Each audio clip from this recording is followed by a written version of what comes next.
everyone seems to be wary of what will happen on 20th. There is an air of uncertainty. One person who has been asking this question today made a U-turn. Ngunyi, in his last tweet about 20th, said the following: I believe in civil disobedience as taught by John Locke. But what is the end goal of mass action? Ruto must go. We know this will not happen. How does it end? That is the question Babaman must answer. That was his second last tweet. He was just wondering what will happen after the mass action, because he was saying it is impossible to uproot William Ruto from Statehouse.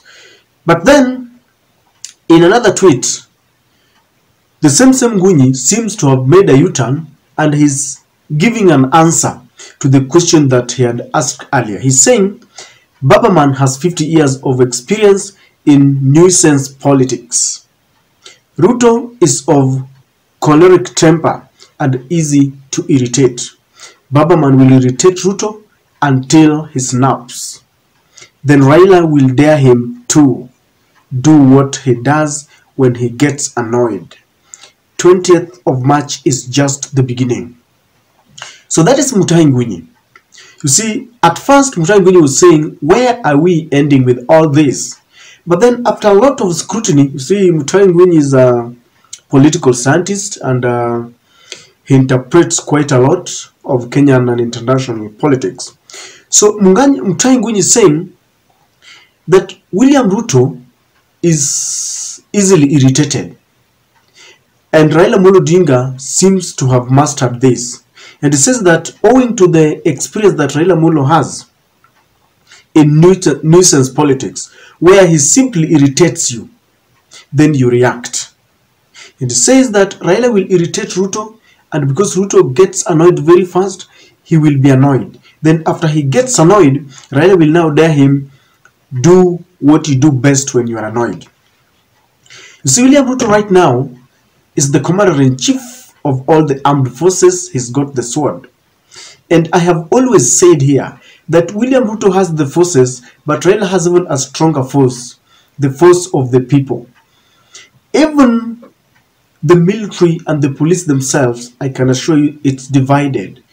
They are only loyal because the constitution compels them to do so.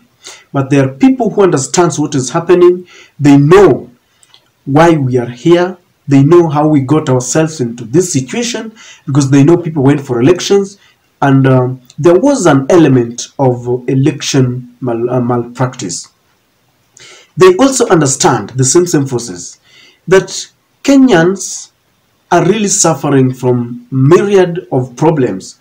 And so when they go out there to exercise their constitutional mandate by expressing themselves in a way, expressing themselves by way of picketing, then someone needs not to beat them. And so I don't think it will be very easy for them to just start beating people around. But then Raila will achieve, because that is what Ngunyi is saying. Once he provokes Ruto, Ruto will react by maybe starting to throw live bullets or tear gas to the masses who will be demonstrating. And when that happens, the people will react. And I've always opined on this channel that the nation that William Samuel Ruto inherited is a very divided nation. And so William Ruto had a choice to either take the path of reconciliation or the path of vengeance. He decided to do the latter. And when people go to the street and the police start, these running battles with the Wananchi, the country will continue to be divided in the middle. Raila knows very well that economic sabotage is the best during this moment when William Ruto is really suffering to build this economy. And when people go to the streets for just a day and the shops are closed, then William Ruto is going to lose billions of shillings, and of course by large, the ordinary man will suffer. And he knows very well that when the ordinary man suffers, then the ordinary man will react. There isn't any other bullet more fierce than the one from a hungry man who goes out there to demand for his rights.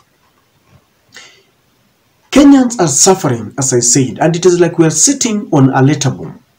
They just need a very simple provocation.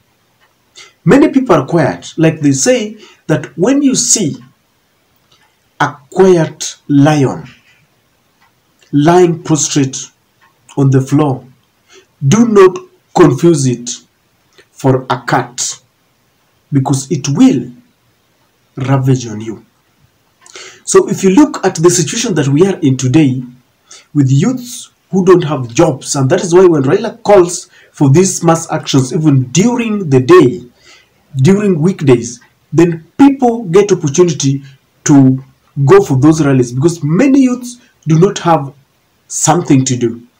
I have always told you that not that the youths are lazy. No, they want to work, but there is no work. There are several youths who have got very decorated CVs, but they can't get a job. And even the very few jobs that are there, they are distributed based on your name, based on your ethnic affiliation, based on your political affiliation. The other time, Rigathi Gachagua said that the Kenya Kwanza is a company, a limited company, and those who voted for them invested in it, and they're the people who will get dividends. Malala, the newly appointed Secretary General of the UDA, went to Kisumu and said that if you have a UDA certificate, membership certificate, or membership card, then you will be considered in appointments in the military, Kenya Forestry, the Kenya Police, and all that. So it tells you that even the very few jobs are distributed based on whom you are supporting. The fact that all Kenyans are paying taxes notwithstanding.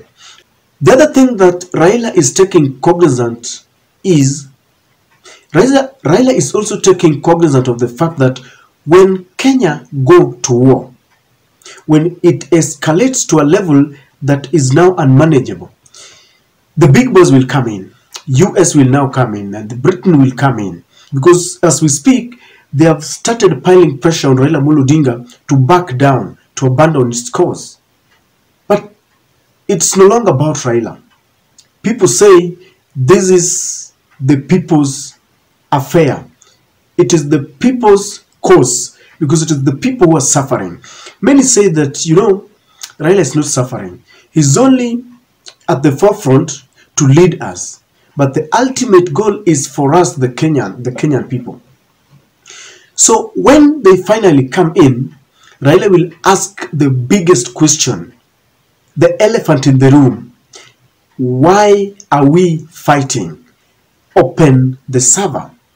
Because at the center of this altercation, at the center of all this enmity, at the center of all this verbal war, lies the issue of the server, where Raila says that he won, and Ruto maintains that he won fair and square.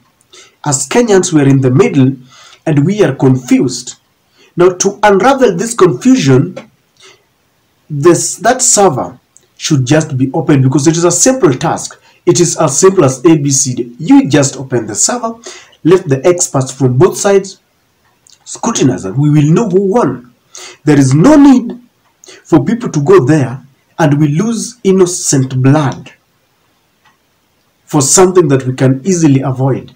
We can avert this by simply opening the server. So Raila knows very well that once Ruto is provoked, he will unleash his terror on the innocent Kenyan. The innocent Kenyans will also react. And then those big boys will be compelling him to allow Ruto to build the economy, and he will tell them, I want my victory, and if I'm lying, just open that server. And you all know that it is not very easy to open that server. So ladies and gentlemen, according to Ngunyi, things are not very easy. because of the character of William Ruto, and he says that looks and seems like Raila has studied him. What do you think will happen? Because on my side, I think it's not very easy, because I talk to people and they tell me we are ready because we want our victory, we want food on the table, we want William Ruto to reduce the prices of the basic commodities. I don't know what to think, but that is my take.